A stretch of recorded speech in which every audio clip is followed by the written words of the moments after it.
April showers on May the 1st. What wonderful weather. Welcome back, my gardening friends, to another episode, and this is the May tour and the April progress update. So let's have a look around and see what we've got. Well, I've managed to get one of my red cabbages planted in that great big water feature. That is a little tip from another giant vegetable grower to put it in there so the leaves come round and stay on the top and it supports it. We'll pop a few slug pellets in there, and then I've got something else to show you today on maybe how to stop slugs. Got a little tip from another channel. And the wildlife area is now complete, and I'm surprised everything's stopped on there, and we've got most of the weeds out for now, so that'll be nice and snug this coming summer and winter for all our wildlife friends. And what a difference a little drop of rain makes to our growing spaces. A future video is the rainwater guttering system. I've uncovered that there just so you can see it, and we've got lots of things growing already, and as you can see, it's my homemade compost and thousands of tomato plants, and this is growing really well considering it hasn't had much water, and so are the grapes. And that's a pomegranate bush. I had one flower last year, if you remember, and all that's connected to this 180 litre barrel, and I'll be switching it on soon, and then we'll do the video when we're actually installing the wicks. It's a wick guttering system, so the wicks are in the guttering and into the compost, but it was using I've had to line it all, but we'll explain that in the video to come middle of May, towards the end of May, once we last frosts are out the way. Last frosts in the UK, where in the Midlands could be towards the end of May, so we're in no rush. This is the asparagus, and whilst I was weeding I accidentally pulled out one of these, and it looked quite a nice healthy plant, vine weevil free, so we potted that up just in case. So we've got lots there. They can stay there now until they've established properly, and the first flowers are out, and there's my friend the bumblebee taking the first nectar from those, or whatever else he's having a nibble at. And what I do, I've got two here, this one and that one. Looks like this one will be harvested first. We'll leave that one, so we've always got one that's got flowers on. And as you can see, everywhere on the strawberries, I left them. I did clean them up once. There's lots and lots of flowers on them. They won't be long before they're going to have a comfrey feed. They've had their nettle feed. None of the centres are black, so as far as I know, none of them are frosted. If they're black in the middle, you may as well pull them off because they're no good. And we've got lots of blossom, and hopefully some of these will have set. And as you probably already see, we're already having a lot of wind, and there's one of the conference pears bushes looking really healthy. They got a nitrogen feed, and that was from the manure runoff. And of course this one was one of the jobs to do in April, and thank goodness I got it done. This is my volunteer asparagus, and I've already took two spears off, and it looks like there'll be another one ready soon. That just appeared randomly in the corner, so we'll be removing that in a couple of years' time and adding it to the rest of the asparagus in a permanent bed on plot 3. If you're wondering where all the rest of the red cabbages are, they went up to my father's allotment, and the pigeons helped themselves to them, so I must cover this one up. This is the only one I've got now, so we'll be looking after this one really well. Move on to the second row, and these are the plums, and we've got more than what we did last year. I did eat one. It was a bit sour, but the bees had already started on it, so I beat them to it. I've took 2 pickings from the rhubarb, and we've got over 20 kilos, so it's nearly 10 kilos every picking. Because we've added these, you can get perhaps the height of this now. I'll pull one of these out, see how long it is, see if it's added any length to it.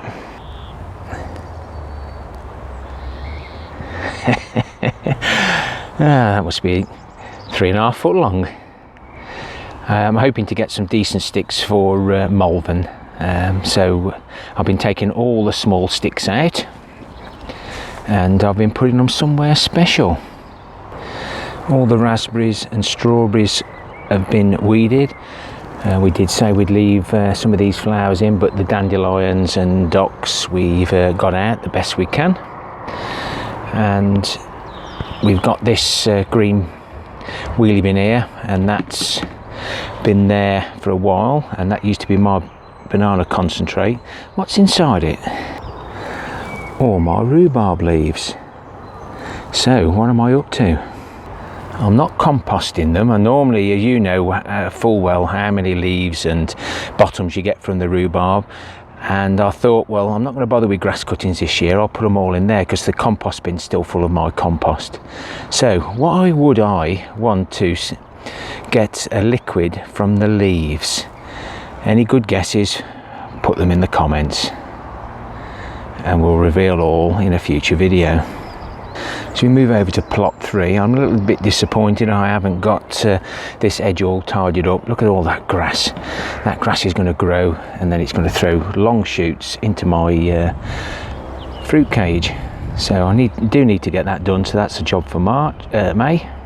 We have a lovely show on the blueberries. These 2 bushes are doing really well, and I'm hoping that these at the bottom have got some roots on, so I can move them about.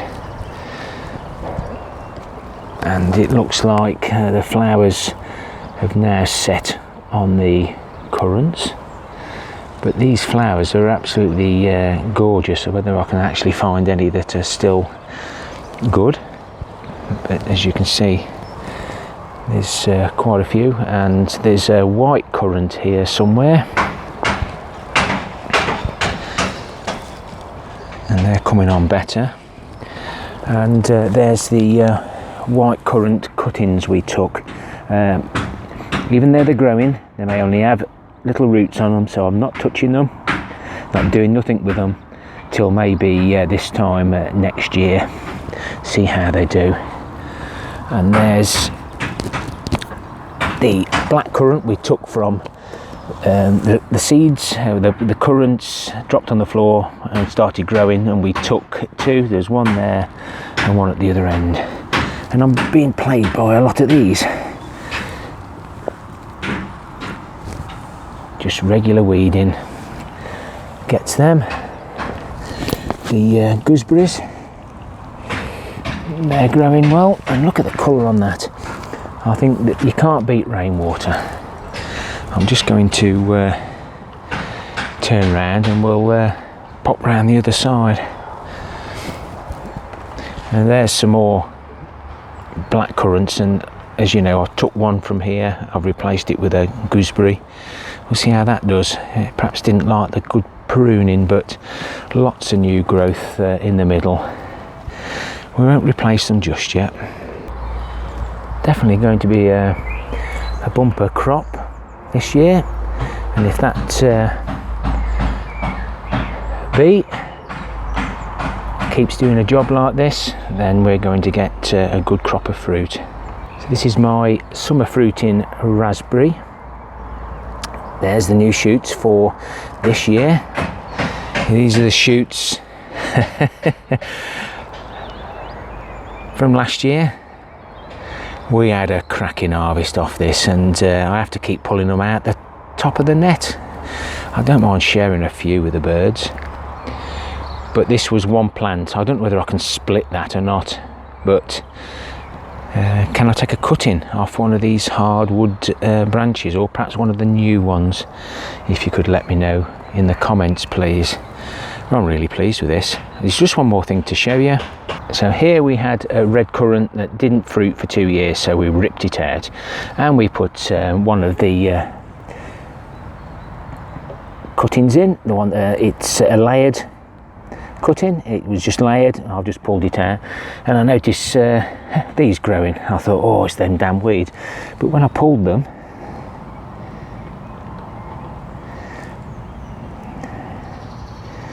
it's just one of the stems, look, and it was just lying in the ground, and I pulled that one as well, and again just lying in the ground. I know this plant didn't fruit, so I'm not going to take those, but I just thought I'd show you that that the cuttings do take a long time to root, but well worth taking properly, or you may find things for yourself to pot on and hopefully get a mature plant later on.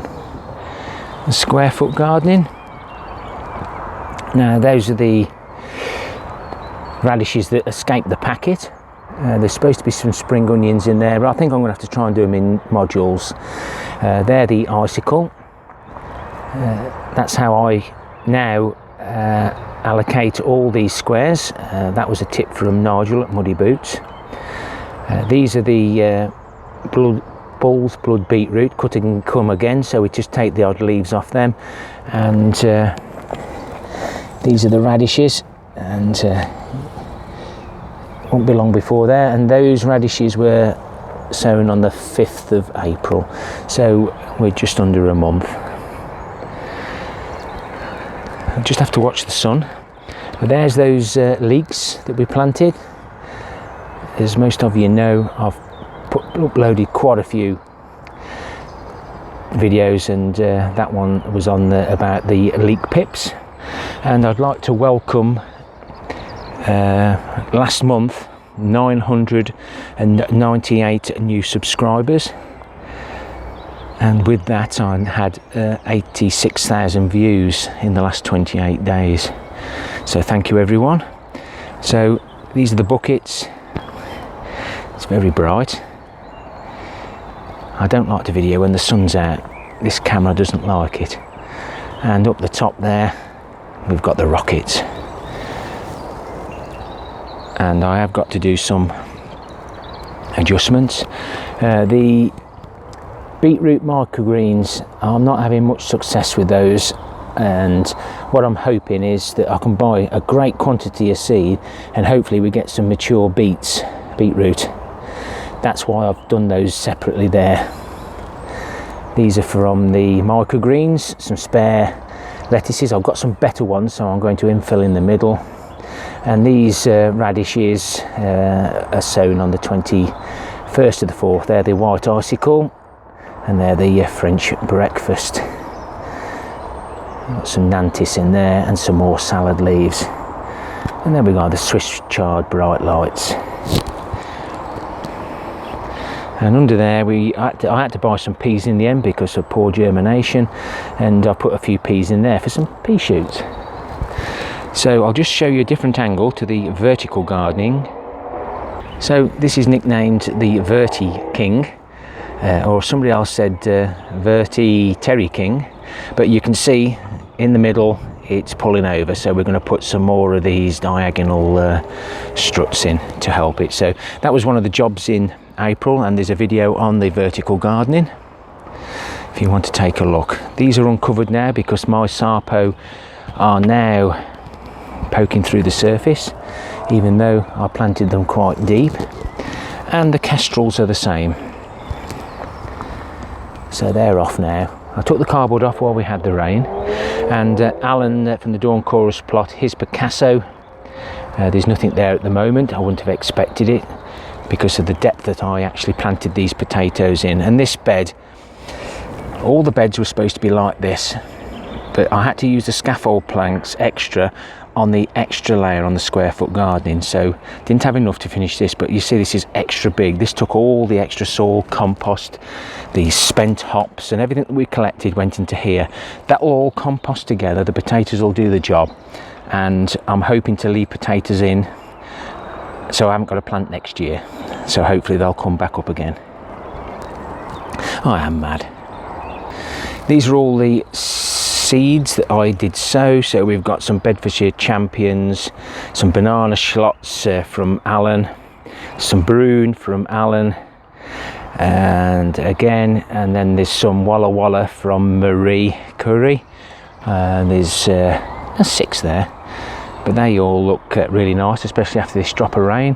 And with the vertical gardening, I've left 3 stations at the end of each one, so that I can plant cucumbers, some squashes, or whatever I've got to climb up there. And here, the rest of this one will be for the sweet corn, which is germinating in the polytunnel. We'll see that shortly. Unfortunately, if anybody did see a previous one, we used those again around the cabbages, but this weather in April has been with the most sunniest, and it's just treated it like a complete greenhouse. So I've had to take it off and put this netting on. Yeah, it's flattening the cabbages a bit, but if the pigeons get in here, they'll absolutely decimate it. Now these are the broccoli, the 60-day rhubarb. Something's having a nibble on that, but there's one over there, look, that hasn't got no nibbling on it at all. So I'm going to spray that one with neem oil, spray this one with neem oil, and see if we can stop whatever's nibbling on that. Now that could be flea beetle, don't know, but let's see if that can be stopped. That isn't pigeon damage as far as I'm aware. If it is, the whole lot would have been gone. But most of the stuff in here is doing really well, and as they mature I'll replace them. And where we see the giant, it's some of the replacements.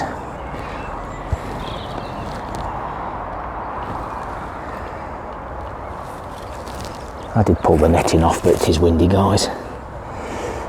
This side, they've all recovered from the being stuck in those street lamp covers. That's the old-fashioned street lamps. Again, I'm walking into the sun. So these are the giant Peter Glazebrook onions. We've got some of Phil's giant onions there, the Alsace. And then these are the ones that we've had from a fellow plot owner. These haven't been treated with neem oil, and I've already spotted one there going to seed. They were grown, I presume, over the winter. Not sure, but always glad of anything. And this area here is the Peter Glazebrook. Then we've got some Pete's back garden onions, and they're the Kelsey. One of the jobs in April was to get all the bindweed out and fit all these plastic sheets. They go all the way up to the top now. I've scratched the soil back, and any of the bindweed that comes out now I'll be able to dig out quite easily, hopefully. All these strawberries will be moved because the polytunnel is being raised by 1 metre over this winter, and hopefully it'll be exactly what I want. So this is how I do my carrots and parsnips, and that video has just gone ballistic on YouTube, and I've had 600 new subscribers from that video alone. So the next video that will be coming up will be where I'm thinning these. None of these bottles have blew off. All, he says, let's have a little, yeah, that one's grew now. All these have actually, we've got at least one, but most of them have got the 3. So these are the carrots, and what you saw before was the parsnips. So next video, possibly Wednesday, will be on how I'm thinning these out. Job for April, getting the next slot sown. So they were done on the 21st of the 4th. And then just to help me, I've put the dates on all the others when I roughly want to sow them. And all those bottles there equate to these here. There's the yoghurt pots. People do keep asking me about the yoghurt pots. So that's how deep I put them, push them in the ground, and then they fit nicely on there. But they go on and on and on. So there's 40 yoghurt pots and 40 bottles to each carrot bed. Quite a few. So wasn't sure how well the square foot gardening would go. Will it provide enough salad leaves for me? I think it will. So these 2 bays here will eventually disappear for my giant veg. I've interplanted with radishes as recommended by William Coleman, and these lettuce in here are doing quite well. There's no sign of any slug damage. So because all this soil is all fresh this year, I've got to ensure I'll keep the slugs out, and I'll show you something towards the end and you'll definitely want to see it. The giant cabbage is going to seed. There's some seed pods on already, and looks like I need to tie my broad beans up. Something so simple that I haven't done, that will spoil the harvest. These are the long roots for Malvern.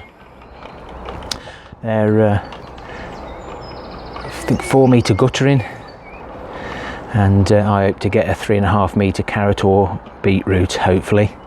I will take you a little look up there shortly after we look at the wild pond area that I've done. So this is the pond we found. The other pond that was here before was that round one that the cabbage is in, and we've just got the odd ornaments that people throw away or the wife gets fed up of, and I'm not sure whether we'll get much wildlife in there, but there is a little place for them to go if they need to. This ladder is screwed to the shed, so it's nice and safe. I've cut it all down. It was a big extendable ladder, but ladders aren't, you can't use ladders now like you used to, not without risk assessments. So I've cut it down. I've made good use of it here. This is the garlic, the red Russian from William Coleman, Gardening and Allotment. There's one there that's coming up with 2. There was a gap there, remember, and that's one of the banana shallots from Alan at the Dawn Chorus plot, and these are from Mike Hurdis, and hopefully they'll split this year. And these are the ones that didn't split. They were the rounds, as I believe they're called. And then these are the leek pips. So if you're looking at this leek now that was put in October last year, there, if you can see my fingers, is exactly the same plant as that one there, just planted at a different time, and they've survived this awkward weather. All the leeks have been sprayed with neem oil and half of the garlic, and I'm keeping a very close eye on this for the allium leaf miner. So let's go and climb the ladder. The bug hotel is fully booked now for next year, so I've been told. Not many bees about at the minute because it's not very warm. So we'll turn the tap on, and we've got a drip system going there. The sun's in the wrong place. I still can't see any germination. I'm going to turn the water off because it's going to get too wet and we might kill the seeds off, but I've planted quite a few seeds, 5 seeds on each one, and then the roots will travel down, he says. Oh, crashed. Jerusalem artichokes, you can't kill them, not very often. I've only put 1 seed per bucket because I was getting too many problems. And as you can see, I forgot to take the cardboard. Well, I took the cardboard off this one, I'll put it back on.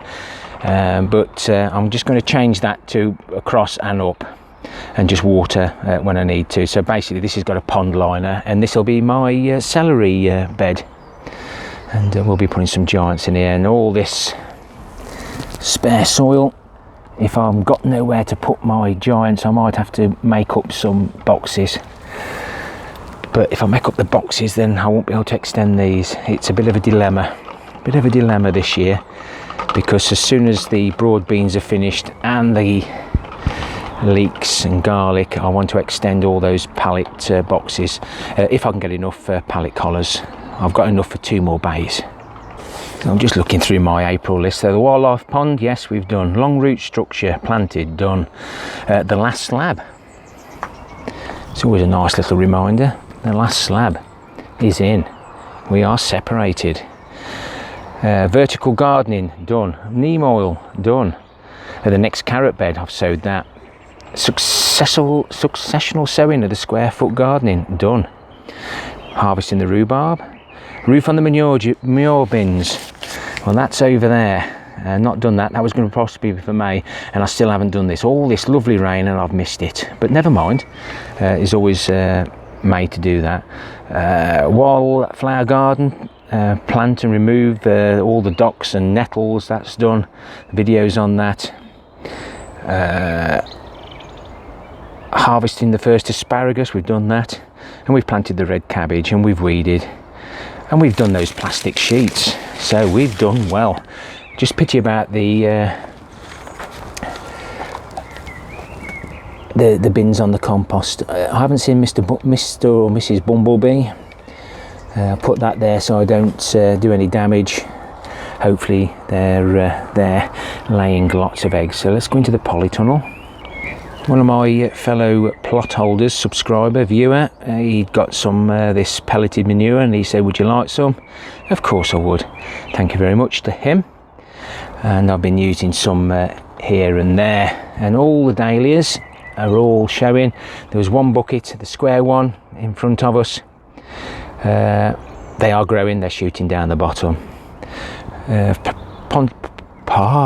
Planted up the trailing tomatoes that we overwintered, 1 per bucket, and these containers that the wife didn't want anymore, they're potted up, and unfortunately that one ended up on the floor, so it's just finding its feet again. I've just bought the runner beans, French beans, from home.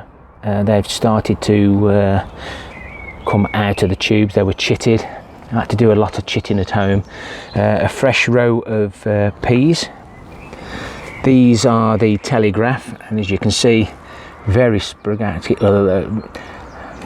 fair a few apart there, and I've replanted with the rest of the spare seeds just to hope that we can get enough, maybe to save. Cut and grow lettuce, we've had quite a bit. It's a bit at the end that I'm going to replant.